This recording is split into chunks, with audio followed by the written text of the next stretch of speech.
Because our relationship has changed from that initial We're friends now. meeting. We like each other now. What do you do when you get feedback from me that kind of is like, ooh, ouch? Does it happen a lot? Like, I honestly don't know. I'm not that sensitive. I would rather just be told, change this, do it this way. Here's a thought. And there have been times when I send you something and you read it once and you go, no, do it again. Try again.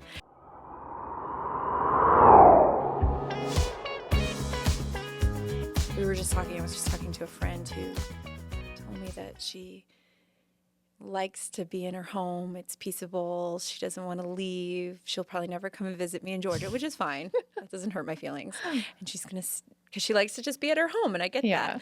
And I was talking to my Jason, and I was like, man, after 2 weeks when we're home, we're like, get me out of here. We need to go somewhere. We need to go somewhere. I need to see other people. I need to leave.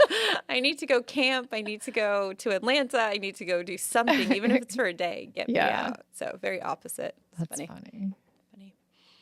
So today, can we start now? Are we starting it? Oh. Sorry. I'm so not good at this. That's how I want the episode starting. It's good. So. Yeah. Okay. So today on the podcast, we're talking to Christina. I'm here in Maine. Yay! Finally. So excited to finally have you on the podcast and to finally be back on the podcast myself. know. It's been a while for you too. Yeah, it's been nuts. Yeah. But this is great. This is great. Christy's been holding down the fort for you. I know. She's been doing amazing. And I mean, really, it's who the people want. So it's worked out. But we get to have you today. And so tell everybody what you do here at Seapoint. I guess a copywriter. Yeah. Team creative. Team creative. Yep. She gets to work on my team, which I'm very excited about. And funny story, I almost was too prejudiced to allow that to happen. She didn't want to hire me, guys. But it worked out. No, it's because I was looking for a writer. And so I went to Bill and was like, we really need to hire somebody. And he was like, you should hire my sister-in-law, Christina. And I was like, so not in the mood. I'm like, dude, I need someone with experience. I need someone who knows, because I had just come off of training. I think it was about 3 different writers. And it was like 6 months invested of my time in addition to doing my other Your own work. stuff. Right. Yeah. And carrying the job of all these writers that I didn't have. And none of them stayed. Oh, they're all They gone. decided, right. None of them stayed. So you invested and all I was that like, time. all that time. And They're gone. one decided to move to New York. They had an opportunity to move to New York. And and then someone else, the rest of them, they just went off in different directions. And they were like, oh, I decided to do something. Which happens. It happens. And it's okay. It was just like a perfect storm for me. And I was like, I need someone now. They need to know what they're doing. I'm not spending 6 more months, mentoring and training somebody and then end up with nothing. And then they leave. Right. And so he was like, oh, you should hire my sister-in-law. I'm like, I didn't even want to interview you. I know. I remember. Because I walked in and Bill was like, Anna-Lynn's downstairs. And I walk in and you were like, I don't even know. To be fair, I don't even know if you knew I was coming in that day. I did. You did. I did. And I was already just like, let's get this over with. Right. You were like, okay, it's like, I'll say hi. I'll be nice. But I'm not going to hire her, Bill. I know. Because you sat down and you were like, listen. Right. And I'll be honest, in my head, I was thinking, Bill's already hired me. Right? He said to me, and he's like, of course you're going to get like the final vote because it's, it's your team. And if you don't want her, that's fine. But I really think you should hire her. And I'm like, already thinking, and I was thinking, you probably already did. And you're just telling me that. But I didn't say that to you. Right. I didn't say that. You didn't say anything. I just just went into like, okay, so you're a writer. Okay. Tell me what you've done. And I was a little bit, I wasn't as welcoming as I usually am. So I apologize for That's that. okay. I have forgiven you. Thanks. I'm glad because I wasn't super nice. And then Bill had even said, I got frustrated with him because I was like, well, I need to see samples of her work. And he messaged me. He's like, I told her she didn't need to bring any. Which I had samples. And I'm so glad you had them. And I had them, and I would have. I think Right. I don't remember You came exactly. I feel prepared. like I did. 'Cause Yeah. I feel like I may have asked him, and he. Maybe I didn't. I don't remember, but I had them because I had been working, writing short. I think it was only 300-word blogs for like home inspection sites. Yeah. So they were small. I edited myself. And then we did have another person come on to help us with that. And I was editing her a little bit too. Yeah. So I had to find which ones I had actually written and not the ones she had written. And I sent them to you. Yeah. Right? You sent them to me, but I don't think you had anything the day of. Like, maybe not. Ready to show me. Maybe not. And Maybe I think I told you though. Yeah. And you said, I do have stuff. I have written. But either he told you not to bring them or he told me that he told you not to bring. But it was just like word had come down from him. Oh, she doesn't need them. You guys just need to get in the room and talk together and figure it out. And like, And then I said, well, let's just do a trial period. And I was like, fine, let's do that. I'll do a trial. Let's see. And now. And I wrote one blog because you gave me like gave here's what we do. Here's the brief. Here's this. All right, let's show me what you got. Exactly. And I was like, okay. Yeah. And I sent it in. And I think I still remember your email. You were like, wow. Yeah. You're not bad. Yeah. I was like, I can work with this. I know. I remember, I don't know why I was shocked because what you had shown me from the website stuff was good, but it's just like a different animal, writing for insurance and writing for the type of clients that we had. And I had already seen it just not translate for some of the writers who had come and kind of done trials with us before. And so I wasn't expecting it to work. Anything. And now, funny story. I'm 2 years later. Can I have 3 of you? Can we somehow clone you? Yeah. It was probably one of our best hires, I think. At least for my team, sweet. I feel that way. Thank you. I'm super stoked that we've got you and our clients have you because you've brought so much. One of the things that I love about you is you're always thinking ahead and you're thinking about the client and thinking about what they need and looking at what can I do to make this better? What can I do to align this more with their brand, where they're at right now, where they want to go? And a lot of times it just happened again this week where we're talking in a meeting about next steps for a client, like where we want to take content for them. And you're like, actually, that's what I'm doing for my next blog for them. Here, what do you think of this? And we're like, you're already there. You're already where we want to go. So it's just, you're like hyper intuitive and you just have to listen. You just have to listen, I think, and take notes. Yep. Even if I'm on meetings and I listen and I'm not talking or I'm not presenting, my camera's off, but I'm just taking notes and trying to listen to what everybody's saying. Yeah.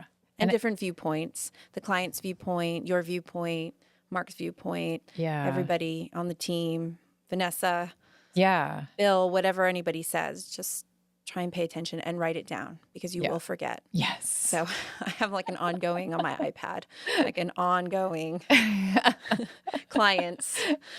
Just a ever running list. Just try to listen to what people are saying and then keep thinking about it.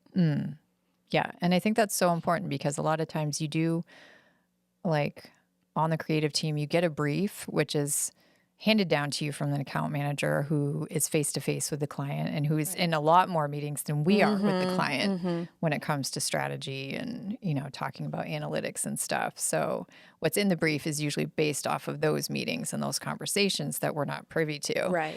But I like that you recognize that what any good writer should do is take the brief, but then think about, okay, so these are the numbers. These are kind of like the core foundation pieces, but what can we build off of this? How can I make it my own, Right. their own, Right.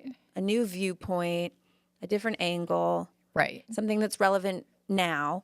Because sometimes, not for every client, but sometimes a brief might be written and we may not get to it, I mean, in a couple weeks. And in a couple weeks, a lot can change. Right. So we want to still think about what's happening now when we're writing it, Yeah. what's going to be relevant, what people are going to read and go, And every interesting. writer has their own voice and personality and kind of tone. And yeah, you have to give the client what they need and speak in their voice, basically. But I think sometimes being able to, and you do this very well, like put yourself into it and give it a fresh take. Like, because a lot of times the brief material will be, it's very much one note. And you can add so much more to it by taking it as like a starting point instead of like, this is the Bible, we cannot add to it, we cannot take anything away from it. Like, this We've is. said it before. It's like pieces of a puzzle. Like the brief is only one piece of your puzzle. Right. And then your other pieces have to fall into place. And that's all: the title, the extra words, your CTA, your subheadings, your image, all of that. They all have to come together to make a complete piece. Yeah. That's interesting. I just like that you see the big picture. And I think that's what sets apart really effective writers. And those are the ones, you know, I want to just like throw more and more your way because I want to see what you're going to do with it, because you have that ability not just to look at, this is my little piece, this is my part of this. Oh, the big You know, picture you of see all- where everything you that's fit coming in. It's not just, this is my assignment for the week. I'm just going to put my head down and get out my 500 words or 1,000 words or whatever it is and hand it in and on to the next assignment. You're thinking about, how does this fit in with a particular campaign that we're doing? How does this fit into the overall growth of this client? What is this going to do for them? What could it do for them? Like, that's what you should be thinking about when you write. Right. That's the whole point. Right. You And I know? think if you have other good ideas, you should say them. Yeah. I tend, you know, Yeah. I know I do. I know. I speak up. That's an important point too, when you're on a team sometimes. And copywriter, I think some people think that it means that's all you do. Like, you're not thinking about the strategy. Right. You're just channeling, you know, funneling words out and just doing that. And so I think people find copywriter like a narrow job assignment, but it's not. No, not here. I mean, Yeah. maybe in some circumstances or for some people. That's true. That is Yeah. their job. And they're not allowed and when to I leave started, that. right. And when I started, it was. Yeah. I feel like it's grown. That's true. When it started, it was let me learn, let me figure it out. And then, I mean, I remember it really started with just one assignment in particular, because I had written it, I had submitted it, we had edited it, it was going to be put into layout. And then it was the weekend. And I remember thinking, oh, I have such a good idea. Yeah. I wonder if we should do that. And I wrote a quick one and I sent it to you over the weekend. And I was like, what do you think? Yeah. So I remember, and that was kind of a little bit of a turning point where I was like, okay, I have some good ideas. Yeah. I always write them down. Another document I have is if I'm writing something and I have an idea that could be used later on or for something else, I'll put it down. And I often refer back to that. Yeah. So I had that idea and I thought, and it worked. It did well. It did was well fantastic. and everybody liked it. And I was like, okay. Yeah. And we actually incorporated it into as a regular part of what we did for that client, because it was fantastic. And that's what I think is important too, not being afraid to speak up and not feel like you're. Because sometimes your ideas, I mean, I tell you my ideas all the time, and sometimes they're not good. I have bad ideas sometimes. But I'm like, here's my idea. Right. And a lot of What do you times. think? Is this possible? Yeah. And what works a lot of times, I think, especially, I don't know if it's just our group, but a lot of times what happens is someone will say something and it'll spark an idea from someone else. Even if it's a bad idea, it ends up leading to a good idea. So not being afraid to like, I love that my you're not idea afraid to for one of the speak out. projects that I spoke up about came from something Kevin said in a meeting. Yeah. Yeah. And I kept thinking about it. And that's when I was like, we could do this. We could try this. Yeah. It might work. Yeah. That's great. Yeah. Speak up, people. And we wanted to talk about a few things about, because our relationship has changed from that initial We're friends initial now. meeting. No. We like each other now. But sometimes as a writer and dealing with your creative director, you know, there's a lot of times I'm giving feedback or editing a piece of work that you've done. So from a writer's perspective, what have I ever, okay, this is going to be interesting. What do you do when you get feedback from me that kind of is like, ooh, ouch? Have you gotten that before? Does it happen a lot? Like, I honestly don't know. And I told Bill this too before he hired me, you hired me. I'm not that sensitive. Yeah. I would rather just be told, change this, do it this way. Here's a thought. And there have been times when I send you something and you read it once and you go, no, do it again. Try again. And that's okay. Because when I do that, you usually have a couple of points. They may not be a lot. Sometimes it's a lot. Sometimes it may not be. Yeah. But you're like, try. This is more where we're going. And then I will say most of the time, the second time around, you do the yes. Yeah. Yes, this is it. This is it. Yeah. And sometimes I think I send you something and you're like, it's good, but it could be better. So you do a good job. You're a good editor. You really don't hurt my feelings. But I'm not that sensitive. So that's probably a part of it as well. I think that's a huge part of it because I do know that my way of editing is I point out what I don't like first. I'm not one of those editors who's like, great job on that opening, but I feel like what we might want to look at. See, and I don't want that. Don't tell me that. And I think that's why we work so well together because I am just like, this needs to change. That's not right. This is bad. Totally rework this section.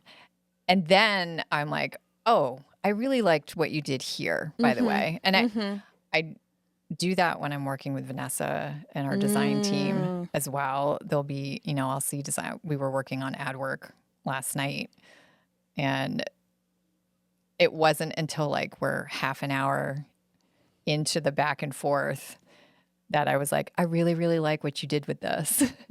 This part here, because it really connected the image with what we were saying in the copy. And I look at that sometimes and I'm like, oh, I really hope I'm not coming across as you can't write. I hate your stuff. No, what are you doing? Not to me. Maybe you have to have the other writers sit down with them and talk on the podcast. But no, not to me. And there really hasn't. I feel like there really just hasn't been any really big thing. I will say, okay, all right. Be honest. I can take it. I can take it. I might cry a little bit. But it's not, I don't know as if it's all you. Once in a while, sometimes something happens organizationally wise. Something doesn't get said. And we're not on all the meetings. So sometimes something will get discussed in a meeting that I'm not in on and I don't know. And it gets lost in translation, which is I'm remote. You're pretty much remote. And sometimes that can be a challenge. So when that happens, and I know you know what I'm talking about. I know exactly what you're talking about. And I just send like a little message like, hey, what happened? So then it's not mad. I'm not mad at anybody. I'm frustrated. But what helps me is I just stop. Sometimes that's just close my laptop, go for a walk, stop working for the day, go do something else. I think that day I just stopped and I made soup. I was just frustrated, and I was like, but it really worked out in the end. Oh, yeah. It did. Yeah. We both missed something. Yeah. And then I just didn't get filled in. And it was fine. Yeah. It was fine. I will say, for Seapoint, I feel like you'll never write something that won't get used. Right. For the clients, for Seapoint itself, for anything. Even if you write something and it's like, but you keep it, and eventually it'll pop up later down the pops road. up. Yeah. Something pops up. You can use bits and pieces or something. Yeah. So it was fine. So that's probably, and that's the most recent. Yeah. So that wasn't really an editor thing. That was just that was a miscommunication. Like we both missed a memo. We did. And we're like, wait, what's going on? And I Wait, was did you just write that for nothing? Right. Yeah. And it was Right. like, I just spent all this and time on that. In my head, I knew even it wasn't for nothing because we would have used it at Right. some point. But those kind of frustrations that's happen, frustrating. though. Yeah. And I think it's a good point. Like, writing is always personal, but you don't take it personal. No, I don't. It's both at Yeah. the same time. Yeah. Yeah. It has to be personal for And it to be everybody good. has, and we have different viewpoints. I think, Yeah. I mean, once in a while, you may say an edit, and I'm like, no, but it's I don't rare. think so. It's rare. Yeah. But I like that you push back because Yeah. I think that's important too. Yeah. Is you should feel comfortable enough to like speak up. I think and so. Well, because Be like, are you sure about that? Is there room? Because a lot of times, if there's room, if it's just a preference, like I try to be, it's not just, if it's accurate and it's it may not be the way you well would written, word it. even if it's not my But- preference, I'll be like, sure, let's go with it. Right. I try to be that way. Sometimes I'm like, no, it really needs to be like this. You don't stifle the voice of the writer. Try not to, but I think I can come across. I try to warn writers before they come on our team. This is how I edit. I'm sorry. It's just how it is. I get because I'm spread across so many different projects and managing a lot of things. I don't have time for the nice, like the small talk. And I'm not a small talk person anyway. And I'm not in my editing either. So it's like, we're going to get right to what needs to be fixed. You can speak up and talk back, and like, I'm not going to make you sit in the corner or anything. You know, I want to hear it. I want to hear what your thoughts are. And we're at the point where a lot of times you'll suggest something, but then at the end you'll say, but you decide, or your call. Here's Mark what will say I'm that thinking. too, Mark when he edits. And I feel like we've built a lot of trust because I trust that you know what you're doing. I trust that you have a good grasp of the client. And I think that's important to establish too, because you don't have that all the time. Right. But once you can establish that trust, then it's like more, here's what I'm thinking. I can see where you're going with it. I'm just giving you this to consider. Yeah. And then it's more of a collaboration than I think so. editor I feel and like that. writer. I feel it's a collab. Yeah. Definitely. Because we'll go back and forth. The way we do it is we have a Google Doc and then there's comments on the side. Right. And sometimes I look back at the conversations and we're like, well, what do you think about this? What do you think about this? What do you think about this? And I'm a big person on choices. Yeah. I know. I'm like, Yeah. here, I do you like like that. 1, 2, or 3? And I usually put the one I like best at the top. Yeah. And I feel like 9 times out of 10, that's the one you pick. But every so often you don't. I think it's so funny because now that we've worked together for 2 years, like we learn each other's, I don't know if it's habits so much, but like how you work creatively. And that's one of the things that I really like about what you do is it's almost like a multiple choice. There's like, here's one way we could open this blog, but then here's like a B side that maybe, It's better maybe for this will hit different. this reason. Right. And I think it's so funny because there have been times when you've like second guessed yourself Yes. with copy several times. And I noticed that like that's one of the things that you do sometimes. And I'll be like, oh, that was my first instinct, Yeah, and you're like, but I switch. And you know what's funny is yeah. a lot of times I switch things up like last minute. Yes. Like right before I go to email you and say, okay, will you edit for me? I'll read it over and I'll be like, okay, let me just switch this. And then most of the time you'll be like, I think you should put this here, or you should say it this way. And I'll be like, oh, I had it like that. So that always does make me laugh. Yeah. So I'm always like, don't second guess yourself. Go with your gut. Exactly, because it's good. You have a good gut instinct. It is funny. So how would you say that you know when a piece is done when you're writing? Like, what is it that like seals the deal for you when you're like, yep, this is good. This is good. Do you ever feel like it's done? Because I do. Yeah, I do. Because I tend to write out, I do it like an outline for myself, and then I kind of fill in the blanks, and then I go and I make it sound better. I don't know. Like I do really simple, and then you fill in, the fun words, right? You want to add adjectives or something to describe something. So then I go through and I fill that out. And then I rearrange my subheadings 5 times, 6 times. This should go here. This should go here. This should go here. And then I try to edit for like repetitive thoughts and sayings and feelings and all that. And then I read it through and I read it through and I read it through. And then I think when I read it through and I go, okay, I might change this, but I'm not going to. I don't have to. I don't have to. I'm not going to. I mean, a lot of times I'll be like, I'm going to see what Anna-Lynn thinks and go from there.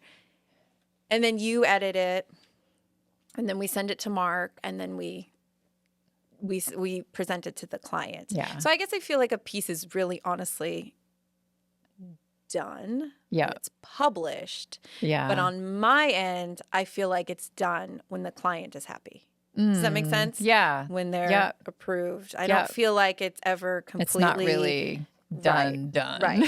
Right. Yeah. Until they say it is. And sometimes we've had to go back and adjust wording. Things have come up. So they're probably never done. I struggle with feeling like things are done when I write. It's different when I'm editing. I know immediately when something's at the point where it needs to be and it's done. I can see it. There's no confusion anything about it. Like there's no hesitancy. It's like, yep, we're there. Got it. Done. But when I'm writing, it's completely different. I cannot, and I don't know why. Do you want to just keep adding to stuff? No, I think I can't shut off the editor part of me when I'm doing the writing. That makes sense. Like when I'm working on a campaign. Because you're switching gears. Yeah. Yeah. I then, when I'm editing it myself, a lot of times I have to Deb's she's a decent editor, and I'll send stuff to Mark sometimes just because he's got so much experience, and everybody needs eyes on their work, and I'll have you read it sometimes and be like, what do you think? But I constantly am seeing how I could revise something and see different to me, I feel like there's every piece that we do, there could be it could be better. Infinite versions of it. It's true. You could take it so many different ways, and I can see all those possibilities. Even within a client's tone of voice or a campaign, there's so many different directions you could go in. And so when we pick one and we write it, or I'll write it, I keep thinking, well, what if I did it this way instead? Or how about I do this? Or could I have used a better word here? And I can't shut that editor part off. But when I do it for anybody else, any other writer, when you edit our pieces, you see. I know instantly when it's done. This is good. It's right. good to go. It's so weird. Wow. I don't know what that is. There must be a word for it, or we'll neurotic. I don't know. GPT or Google. Right. Put this in. Oh, no. This is what I do. What am I? But yeah. So, but it's been fun, learning how you work, and it's cool because everybody on our team is so wildly different in their approach. And it's funny because I don't really talk to the other writers too much. Yuri and I will talk sometimes, but brief. Yeah. So everybody's kind of in their own little bubble. We are. Yeah. We all come together, but yes, we are. So it does make me curious Mm. to wonder about, their processes and how they work. And we don't talk. Right. It's We not don't like have, we have a meeting. The writers don't have a meeting I mean, we have a and creative talk about team how meeting. terrible Anna-Lynn is. No, Right, I we do know. not do that. Is there a separate chat where you guys talk about the me? writers, the Seapoint writers? Do you know what Anna-Lynn said to me? No. Oh my God, I would love it if you guys had that. You would, wouldn't you? I would. No, we don't have that. Yes, please get your frustrations out about me. I don't want people to be disingenuous with me. Like, I love it when people just say how they really feel and just what they really think of me. Let me know where I stand. Like, if you got a problem with me, say it. Tell me. Tell me. Tell me. If I'm doing something wrong. And I feel like that's something where, like, we work with deadlines a lot, and it can get really stressful really quickly because a lot of times we have, I hate the word fire drill because it's such a corporate slang term. I know, But we did have a that's fire what drill. people would call them. And we have them a lot, I feel like. I haven't been a part of too many. I feel like just But when they maybe happen, one. it's like our team comes together in a very cool way. Yeah. But it gets super stressful for the writers and the content because a lot of times I'm a stickler for communication. And I'm going to be like, sometimes our regular processes that take, a lot of time to establish and just make sure all the ducks are in a row. Instead, we're like all working. It's like we're just thrown into a room and we're Right. I did think creating of that the other something. day, and I thought if and when we do that again, we should just open a Zoom meeting and keep right. it going through the day. while we're working. Yeah. Right. Because that kind of Yeah. is what happens. Kind of. Yeah, but we're like messaging each other back and forth. Right. The last one I was writing with you, and then was it Vanessa was creating things, and then you would send them to me and we would look and we would Yeah. all talk. But I did think of that later. I was Yeah. like, next time we should just open an ongoing Zoom meeting and leave it open. That's and a really good anybody idea, wants to yeah. like jump in. But it's cool that we're able to like keep it from getting like nobody's screaming at each other or getting mad at each other, even No. that when We love each miscommunication. other. Yeah. And what do you No. think like helps us keep it light and not descend into Chaos. everybody's stressed out and then the team starts breaking apart and then forget getting the client work done because everybody's working on in separate corners of the room now Right. because everybody's stressed out. Right. Like, I think Bill does a good job at hiring people. I think he knows That's the bottom people's. line, I I think he think. knows people's personalities. I think even when you didn't want to hire me, I think he knew that we would work well together. Yeah. And I think he takes the time to get to know people, and he really observes and puts people in the positions, and will hire people knowing like, Yeah. hey, you're going to get along with everybody. I just think he can read people really well and is Yes. attuned to people's emotions, their feelings, and how they work. Yeah. So I think that's how everybody comes together so well, yeah. is because he's the boss, he's the leader, and he just brought everybody together, and he knows us. I think that's a huge part of it. And like you were saying before, like also, I don't think anybody here takes it personal when there's any criticism. I think everyone feels like a team. Yeah. There's no like not having that. My work. It's not my work. I don't ever think of it like that. Yeah. I never do. That Yeah. this is just me. This is I am doing, this is me. I wrote this. I always think it's all of us. Yeah.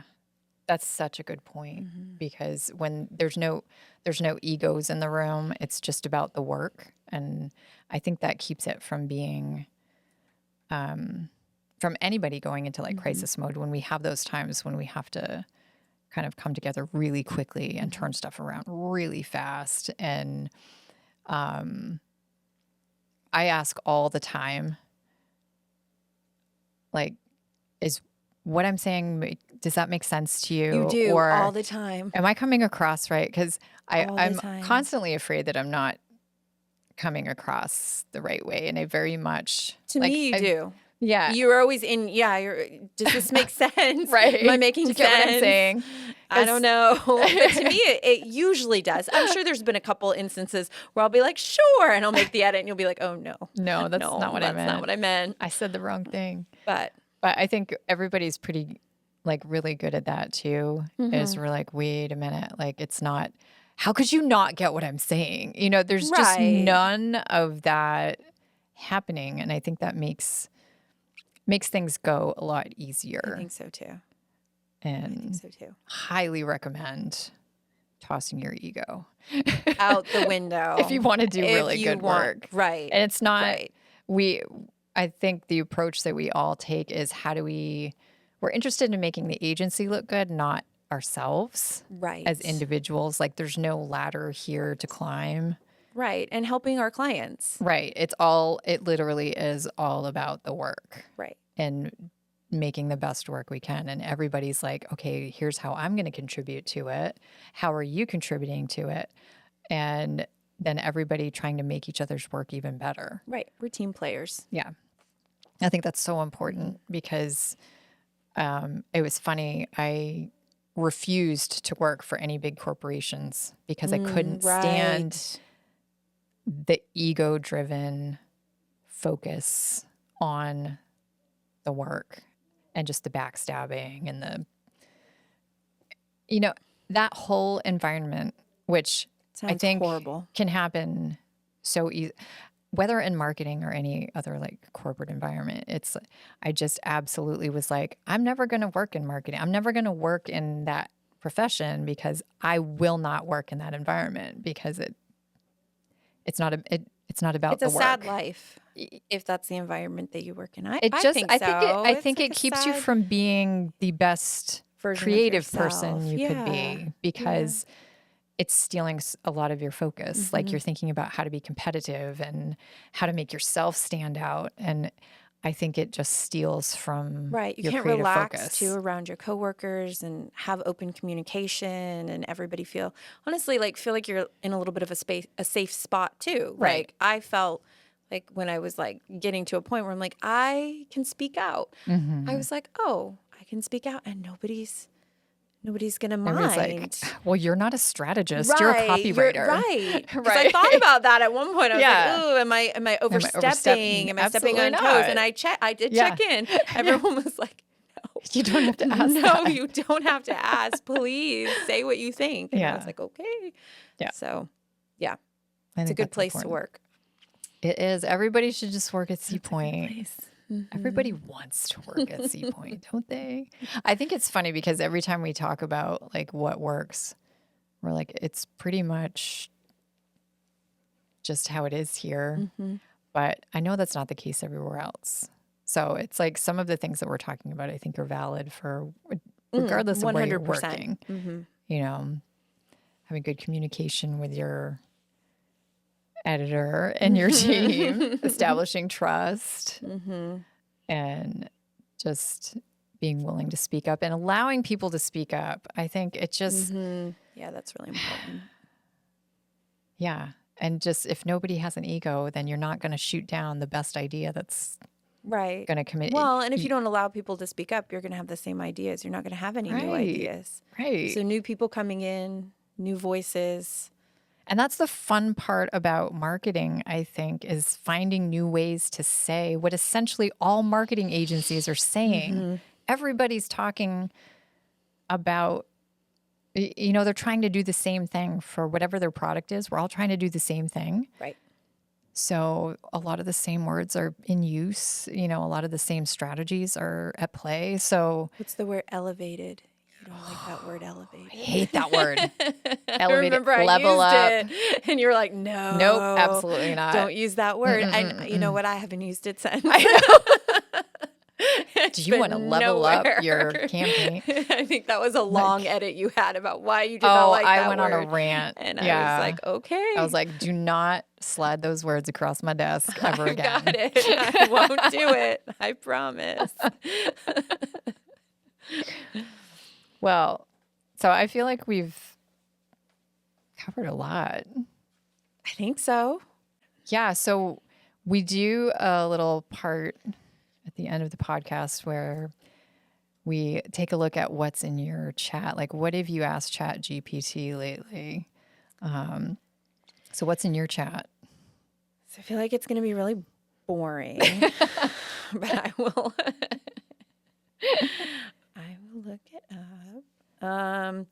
Well, I was listening to Jason and Bill podcast yesterday, and they were talking about the 6'7" meme. Oh, my word. And I didn't know what it was. So while I was listening to it, I looked up that. Did you find like the element on the periodic table? No. Like number 67? I can't remember the element's name. Well, we but did the learn... letters for it are HO. So you're Oh. basically calling someone a hoe. Oh, no, I didn't. ChatGPT did not That say was my favorite explanation that I've found so far. I did hear that you shouldn't say, it's not 67, it's 6'7". Yeah. So I had not heard that. So I looked at that. And then they were talking about the Neo, a robot. And I didn't know what that was. So I looked that up.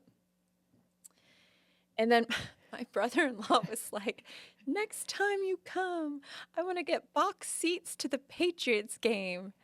And I was like, that has got to be expensive. Yeah. Sounds like it would be. It is. We will not be getting box seats to the Patriots game. Let's just say that right now. It's holmium. That's the holmium. element. Holmium. HOLMIUM. That has atomic number 6'7". So it shows up as HO on the periodic table. So what if you the kids are saying these you call days. someone I feel that is kind of like a nerdy smart. Like I respect that. If you call someone a 6'7" and you're using a nerd reference like to the periodic table, I would be like, can we be friends? I feel like mine that. said basically it's it comes from a rap song and it's Yeah. basically nothing. Yeah. It doesn't really mean anything. It basically means somebody made it up. Yeah. And then I just have a lot of recipes. Oh, how to reheat chicken wings in the air Oh, fryer. I don't know how to do that. So I would look that up. That's a good one. Restaurants in Boston, because we flew into Boston. So where did we want to eat? One of my latest ones, because I'm still on a super restricted diet after my surgery, which not a fun time. So I was looking up, tuna is one of the things I can eat. Like tuna fish Tuna in a fish, can? yeah. Not fresh caught tuna. Both. Okay. But, and so my thing that I looked up for tuna was which one has the lowest mercury count. So I can was eat it it. Wild Planet? Safe Catch Oh, okay. has the best because they test every single fish. And they're the only company to test each fish. Okay. So that one I can eat twice a week. Ooh, exciting. It is when you can eat 5 things. It's true. No, it's true. It's true. And can you like add to your tuna? Like you can like dill. Can you eat pickles? Nope. No. Tomatoes, cucumbers. Nope. Oh, boring tuna. Yeah, it's like rice, dry tuna, and dill. Yum. Life is good. It's the best. Life is good.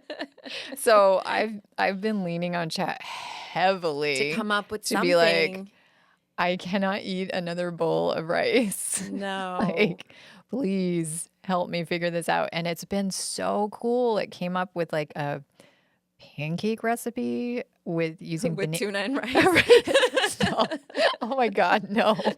But it was with like banana and something. I have to go back and find it. But yeah, half of my chats now are all like, food. Okay, what snacks can you come up with? And here's all of, input like all of my restrictions now on top of what I'm allergic to food wise. And it's like, you can chew on air? No. And water. Right. Water and air. I did ask it for interesting facts about myself. Oh, really? Because Christy was wanting team member facts. Oh, right. So I said, but I don't use it enough and tell it my deepest, darkest secrets, so it doesn't know enough information about me. So that Oh, was, yeah. but I do have. I don't know if I'm it just would know scrolling anything through about that, me. and that made me laugh because I was like, "Ooh, I need some facts." It'll probably have some like obscure food allergy or sensitivity that I have. Yeah. But then everybody would know it's me because I'm the one Right. who can't eat in the office. Right. But speaking of facts, I have one for you to see if Okay. you can guess. I'm so excited. Okay. So, which Seapoint team member twice found a snake in their bathtub? Oh, that's so random. And the story Okay. is wild. I can't wait for you to hear it someday. Oh. Yeah. Oh, you know the story. I know it. Okay. So it's not But I know you. everybody on the was gonna team. I say, shouldn't have said anything. Oh. Okay. So we know it's not me. It's not you. Okay. One Just a down. 19 more little to go. breadcrumb thrown you there. Yeah. Well, I get 3 guesses. Mhm. I'm remembering. I feel like my thought process, and maybe it's wrong, but I feel like we have people remotely in places where snakes are more common to be Oh, found we in the do. bathtub, or maybe not. Well, okay. Oh, I don't think it was in their bathtub, though.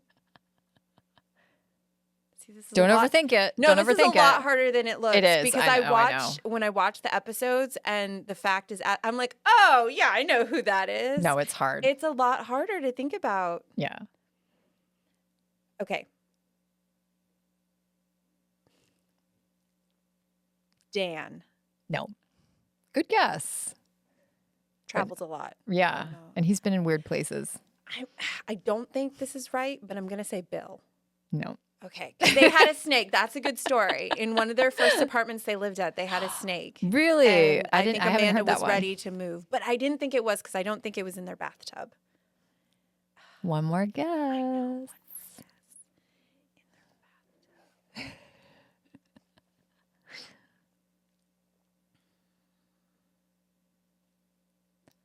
Oh, such a long pause. I really want to get it right. I know. That's the I pressure. really do, but I probably won't because it could really. gotta just it let could just go be and- anyone at this point. I'm trying to think of who did facts recently. My other guess would be Kevin, but you just did a fact that was Kevin, so that's not No. my guess. I get one more. I'm taking that back. Okay. You shook your head. Okay, you get one more. Okay, One more. Adrian. No. Oh, see, I went with all the remote people who live in those Yeah. places. All right. It's Deb. Deb. Yes. Oh, Deb. And she hates That's why you know the story. snakes. That should have been a hint. Hates snakes. Oh. They're like All right. the worst. And she found it in her bathtub. Twice. I've never Two had separate a, occasions. Never had a snake in my bathtub. See, me, I Ever. would be like, I would it's move. Christmas. Like, Well, that's best right. day ever. You and like Maddie would would be be so like, excited for the snake. Someone sent me a snake. It's the best day ever. No, I would want to move. We one time had a little lizard like crawl through my bedroom. I See, know. yeah. I had to go sleep in the other bedroom that night because we couldn't find it, and it was in the Yeah. closet. And I mean, And you're just like, it's going to This run big, across this my big. face. Yep. so I had to sleep. It's going to in the other nest in room. my ear. Yeah. No, I know. And I wanted to move, but it was not realistic. So next time you see Deb, ask I her will the ask story for the about the snake snake in story. her Deb, bathtub. Deb, when you listen to this, And maybe we'll get her on the podcast. Maybe next time she's on, And she'll tell tell the- us about tell it the because story. it's really funny. Like, That's and seeing her tell it, like, I'm always dying laughing because, I can't wait. yeah. It'll be exciting. Well, thanks for being on the podcast, Thanks for Christina. having me. I don't want to let you go back to. To Maine. Yeah. Or no, I'm in Maine. You're to in Maine. Georgia. Yeah, I don't want you to go back to Georgia. Live in Georgia We're gonna conspire to have Jason like break his leg, and In you're the gonna hockey tournament. Yes, in the hockey tournament. For those who don't know, Tournament, so. Jason is playing in Bill's hockey tournament And he's only played once, in his whole life, and he's old. but you know, nepotism. So the only way we'll stay in Maine is if he breaks something. And my mom will have to take care of him, and I will just have to come to Seapoint. Who's that or- chick that broke like Nancy Kerrigan's knee at the Oh, Olympics? Tanya Harding. Any Tanya Hardings out there? Can we Please no. maybe hire someone? It would be expensive too. I would do it for cheap. I don't want you to go. It's been fun. It has I've enjoyed been. my visit. Well, thanks come for back. being on. Good. We'll have you back and we'll do another episode. Sounds good. All right. Thanks for having me. Bye, everybody. Bye. It's the end. No, it's not. There's more. There's always more. Don't be sad. You can catch our full video interviews on our YouTube channel. Come find us. And don't forget to subscribe, like, and share with your friends so that we're not sad. And follow us on TikTok. And Instagram. It'll make your day happier, promise. And we'll know if you do. Until next time.